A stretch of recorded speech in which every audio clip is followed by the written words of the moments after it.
Jennifer Ramos.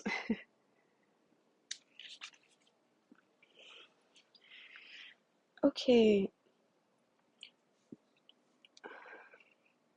Hi everyone, my name is Jennifer Ramos, and today I'll be presenting two cases from Unit 2, carbohydrate metabolism. The first case looks at neonatal hypoglycemia in a newborn whose mother has poorly controlled diabetes. And the second case explores pyruvate carboxylase deficiency and how it affects the TCA cycle. I'll walk through each case, explain the biochemical reasoning, and connect the lab results to what's happening inside the body. So case number 3, neonatal hypoglycemia. Diagnosis. The diagnosis I came up with.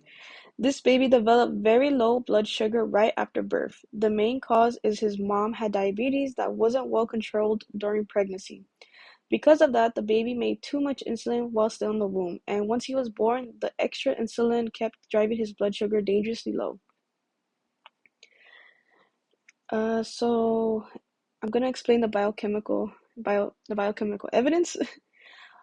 While he was still inside his mom, her high blood sugar constantly crossed the placenta, giving the baby more glucose than normal. His pancreas responded by producing a lot of insulin to handle it. When the umbilical cord was cut, the sugar supply from mom stopped suddenly, but the baby's insulin levels stayed high. Insulin pushes glucose into cells for use or storage and shuts off the body's emergency system that makes new glucose, like glyconeogenesis or glycolysis. So without incoming sugar and with those pathways turned off, his blood sugar crashed. That explains his weak cry, poor feeding, shaking, and seizure. His body wasn't getting enough fuel, basically. I did want to go over a little bit of the labs.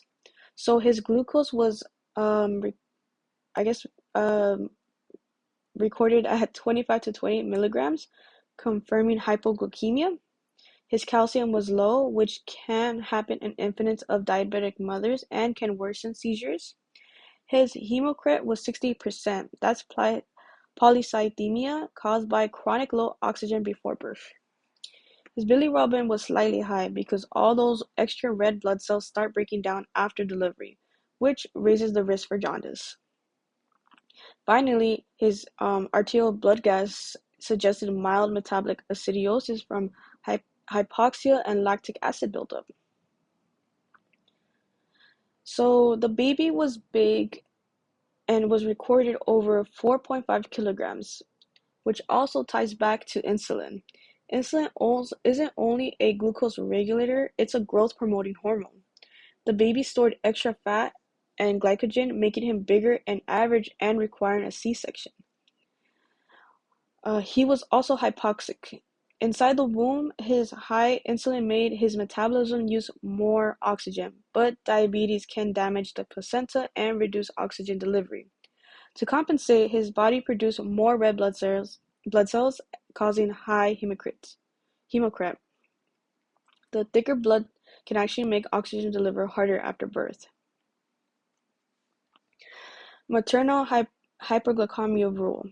Everything ties back to the mom's high blood sugar. It made the baby's pancreas overactive, causing his low sugar after birth, increased oxygen demand, and triggered polycythemia. Even the mild jaundice comes from the breakdown of those extra red blood cells.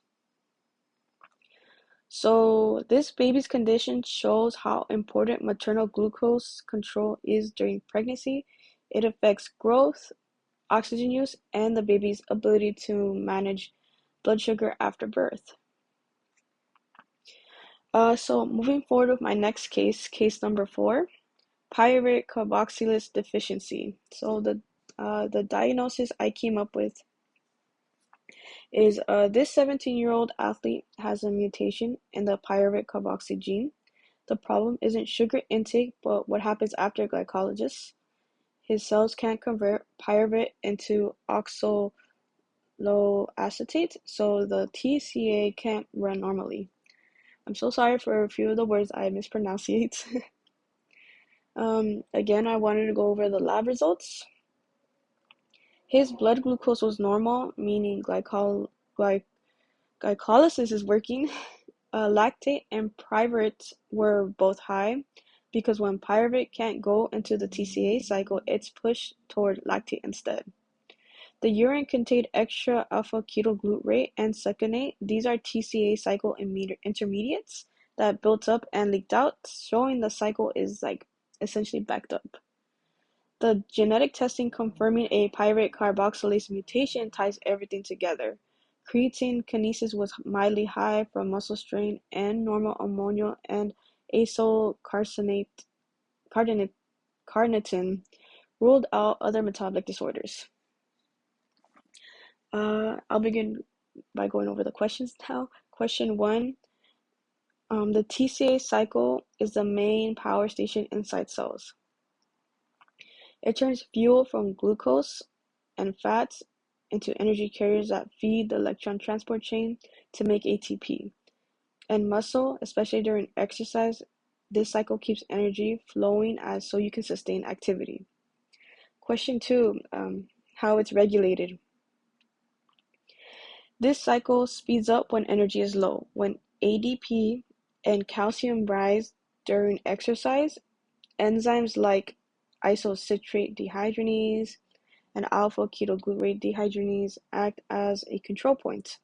When there's plenty of ATP and ADP and ADH, the cycle slows down. Question 3. What does anapylarosis means? Anapylarosis means refilling. The TCA cycle constantly loses intermediates for other biosynthetic pathways. During exercise, anapylarosis keeps the cycle full so energy production doesn't stall. Question 4. Role of pyruvate carboxylase.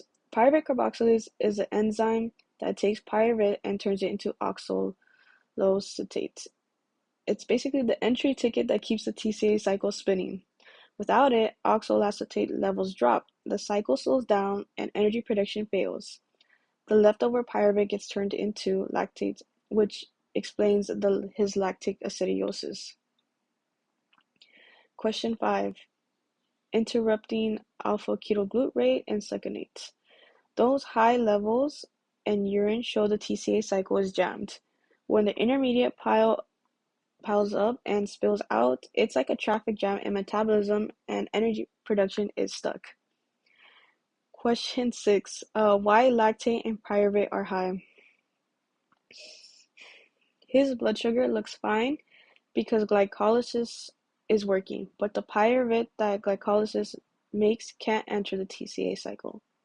It builds up and gets converted to lactate instead, so both are high even though glucose is normal. Question 7. Long-term consequences. If this problem continues, high-energy tissues like muscle and brain suffer mostly. Muscles become weak and tired easily, and the brain can develop neurological problems such as seizures or delays. These tissues are basically living with constant energy shortage. Okay, so my conclusion, I guess. Both cases show how connected our metabolic pathways are. In the newborn, too much insulin from maternal diabetes disrupted glucose balance, while in the athlete, a single enzyme defects disrupted energy production in the TCA cycle. These cases remind us that even small changes in metabolism can cause major effects throughout the body. And that concludes the end of my presentation. If anyone has any questions, please feel free to drop any comments on the discussion post. I guess thank you very much.